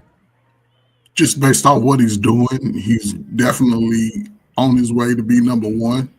I think a few more knockouts in any weight class with whoever, I think that'll solidify him as far as the overall number 1. But right now, he top 2. I'll put him behind, again, in this group, because I still would put Hagler first in this group right here. But yeah, my man Crawford is definitely number 2 and rising real quick, because who else is he going to fight? And it's going to have to be a top 1 or 2. If he moves down, he'll probably dominate because he knows what it's like to fight at a heavier weight. Just now balancing that over the next couple of years, balancing those weight classes because he has to fight at some point, or they'll just take the belt. So just to see how he manages that. And if he does that at least a year, if he get 1 fight in each class and over the next 2 years, he's number 1 all time. I would never dispute Crawford being number 1, ever. If he win at all weight classes now, yeah, over the next 2 years, yeah, he'll be number 1. And let me throw this in before you move on to just one little snippet right quick. Keep in mind, it's for the Benavidez thing. I don't think this fight's going to happen because Benavidez walks around at 205, Mr. Bennett. He walks around at 205. He fights at 175, but he walks around at 205. So, and Crawford doesn't do catch weight clauses. He doesn't do rehydration clauses. So he shows up 168. He probably gonna come in that ring 190. You know what I'm saying? So who you picking then? Because she's gonna with this deal got blown up, he's got to make the best fight he can make. So that's probably the best fight out there to be made. That's the only fight to be made now. So who you picking? That's it. Who you picking? For Crawford to fight? I'm saying Crawford Benavidez. Oh, Crawford. Okay. I'm never gonna doubt him. I haven't. Right. I told you, he first got on my radar around 2010, but when I looked at him in 2014, he fought Gamboa. And the way he beat the shit out of Gamboa, I was like, oh, y'all. I said, all of y'all are in trouble. Mhm. That was back in 2014. I said, everyone is in trouble, period. And I figured no one was going to beat him back then in 2014 when he beat Gamboa. It's the way he did it. Like, I've never seen anybody just manhandle. And my question was, okay, because for me, Marvin Hagler, all the four kings, those were killers. And that's the difference between them and every other middleweight or welterweight, right? Marvin Hagler was a killer. But I knew Crawford had the dog in him, but is he a killer? And there's no doubt about it. He's a killer. Yeah. When he wants to, like you see, like even Shawnee and Dante caught on it too. He stepped off the gas. He even stepped off the gas against Spence because he could have really. He did him bad, but not as bad as he could have done it. That's a scary thought. That's a scary Yeah, thought. but he could Let have me done get this. it. Hang on. Let me just get the super chat in. Way worse. Let me get this super chat. $5 super chat from Anton again. Thank you for the support. Another boxer didn't get the recognition until he won a statement fight. Bernard Hopkins. True. Certainly for the age that he did it as well. Bernard, he's one of those skilled guys as always. But let me get Dante and Shawnee in here. Your thoughts on what you've seen. Where would he rank just on what you've seen in boxing? Where would you put him? Because I know you guys have seen Floyd and some of the guys, De La Hoya, and probably those guys you're familiar with. Where would you rank Crawford on your list? I'll put him over Mayweather. But kind of going back to, okay, so when y'all looking at, and when y'all was asking us about why isn't Crawford, or where would Crawford be in the rank, kind of similar to this, but more on a global perspective, and why isn't he getting the attention that he deserves? I think right now Crawford is, you have to. It's almost similar, because I see this with players in both the NBA and the NFL. They're good players, but to the global sports base, they're just not recognized. But if you like a aficionado, or somebody who really, in this case, a boxing aficionado, or somebody who really respects and watches the sport of boxing, you have no problem put Crawford towards the top. But if you're looking at the general fan base of it, okay, so basically, when we was watching the fight, this one dude, he came up to me and said he put money 400 to 1 on Canelo in a split decision. I told him, yeah, you lost your money, but he just lost his money. But that and that particular spot we was in, Crawford. Everybody knows Canelo. They don't know Crawford as much. They're not familiar with him. They almost down there looked at Crawford like this another fighter just comes stepping in the ring with Canelo, not recognize who is stepping in the ring with Canelo. And y'all mentioned that, Crawford's early in his career, I believe it was a mixture of just terrible contracts as well as people ducking and dodging. They didn't want to fight him. So his name to the global, sports base who may watch, like me, watch the casual fight or casual big fight, they don't know him. They don't really follow Crawford. He's not like that popular. Canelo is. Crawford's not. But obviously, if you watch the sport of boxing, and you saw it this past weekend, these two dudes just not on the same level. They didn't know who he was coming into the fight. They damn near thought he was just another dude, but they recognized and seen who he was after the fight. So that's what this looked like to me, how Crawford is just not viewed as highly as he should. And what I've been saying throughout the night, I think it's just a mixture of not getting the big fights at the time, none of this is his fault. There's some other factors that wasn't allowing him to get the big fight, the big notable fight, and that in turn leads to like the casual boxing fan or whoever just not seeing him when we seeing these other names getting these big primetime fights. Hell, you saw the difference in between what Canelo got, 150? 150. 150 million. And what Crawford got? Crawford said in the interview that he got 10 million. He said in the interview you can see right there just this Crawford obviously took the fight because he mentioned it's a legacy fight and stuff. He wants that fight. He know it will grow his name. And y'all mentioned it's like he doesn't. Him and his family is good, so he gonna take that 10 million. And his family is set.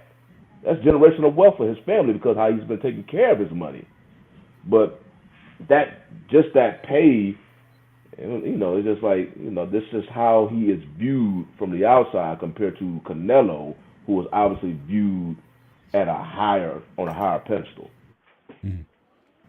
Dante, I would say like I said, like he. I know he. Yeah, I'm looking here now. It says that he. It's controversial, but it's 10 million. Yeah, 10 million. I posted a clip in our chat because it was just like I couldn't believe. I read it in the article and then I went and found the clip and I was like, oh no, this was like. And I want to say he said this was back in May with a box. I think can't remember the name of the podcast it was, but I would say not to be prisoner of a moment, but for sure from what I seen, like you said, I knew he came a long way, but I didn't. I guess it brings to why he said what he said when he said, "Hey, Bud Crawford said it's impossible until somebody does it." So what you said about him coming back from such a small weight to all the way up to this weight, that it's impossible if somebody does it, and that is a mindset of somebody that's dedicated, that's focused.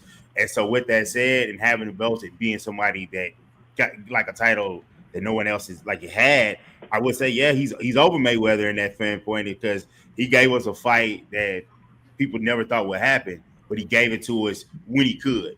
Like as far as Mayweather, what everyone says 5 years too late for his. So I would say all time, yeah, I would put him above Mayweather. And just for as fighting and just seeing just how he just outclassed somebody that what he say? I looked it up. Yeah, Canelo's 35. Bud is still 30. He was 37 at the time of the fight. He turns 38 in a couple weeks.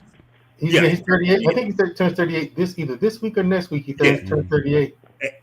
And so for sure in that range, I definitely put him there. Obviously, I put him above Canelo, but in this era, like he's I would say this is the type of legacy fight that puts you there above everyone else, and then it gets you talked about amongst the guys like the guys from the Four Kings era. It gets you talked about in those spaces, and you can debate it. And the thing is, you at least can debate it, even if someone doesn't agree. You can say, "Hey, look at this pedigree.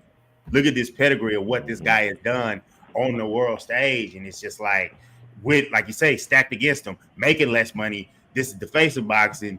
Shady dealing with Vegas, dealing with, hey, they want to shift it this way because that's the guy, that's the golden goose. He has a light at stake.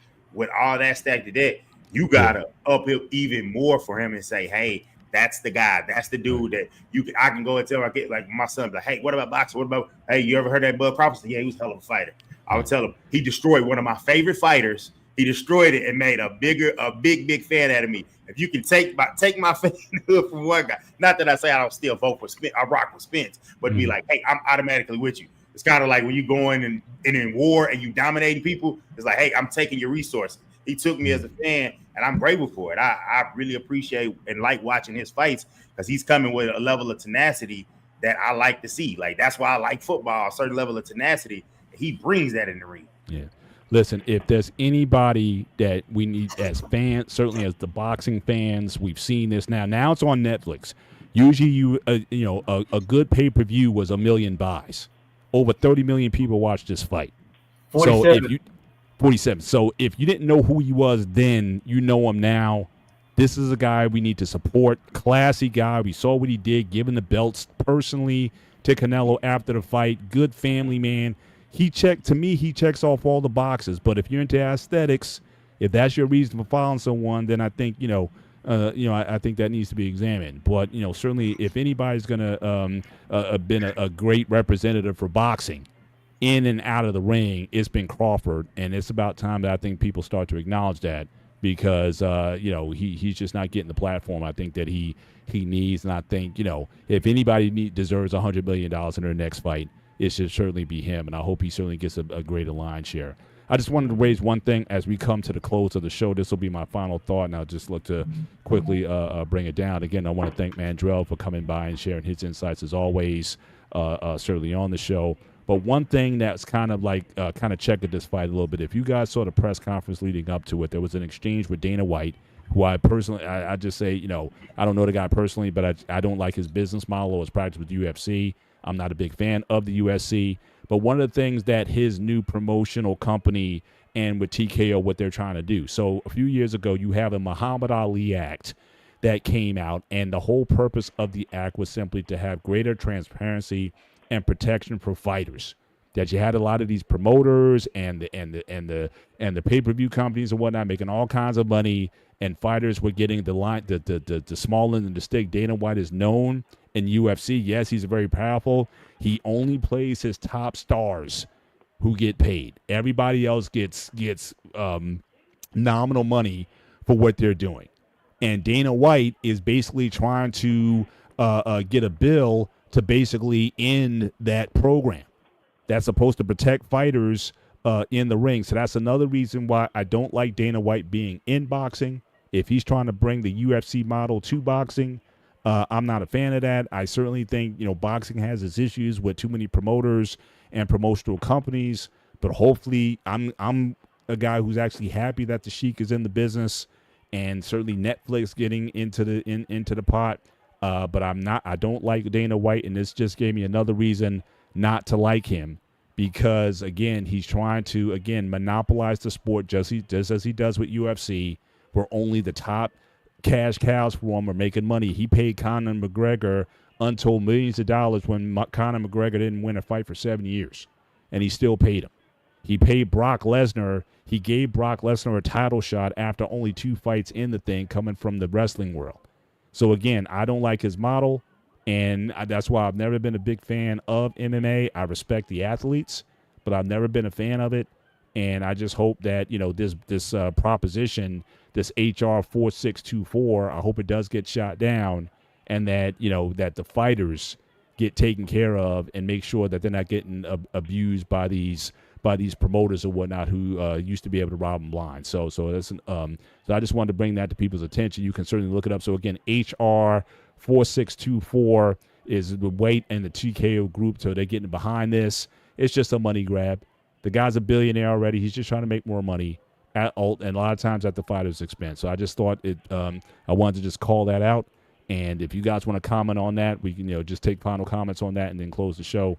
But again, appreciate you guys being on here tonight. Any comments on this? And we got a minute left in the show before we close. Yeah, quick comment on that. You're right. And remember, the Muhammad Ali Act is how Spence and Crawford made their fight happen. Mm-hmm. Because PBC did not want Spence to fight Crawford. And Bob Arum did not want Crawford to fight Spence. Okay? But under the Muhammad Ali Act, that's how Crawford and Spence got together, because they wanted to fight, because they wanted to know who was best. And they wanted to fight each other. They wanted to fight the best. Okay? And so that's how they made that fight happen under the Muhammad Ali Act. And final thought, Terrence Crawford, for me, he's top 1 or 2. You can debate. I'm a Hagler fan, Hagler stan, as they call it these days, all the way. He's the king of kings in an era of 4 kings. Okay? Period. Hands down. Undisputed. Crawford, undisputed in 3 different weight classes. Mayweather has never been undisputed in any weight class. Crawford's resume it dwarfs Mayweather's. Even his 50-0 padded record, because we know it's padded, cherry picking opponents, not fighting people he should. No, he's a bitch. He ain't got that nerve. We're gonna end the show on that, ladies and gentlemen. Guys, tune in next week on the One-on-One Sports Show. Enjoy your week. Take care. Appreciate you, man, Drill. God bless. We'll see you next week. Good night. Oh, it's my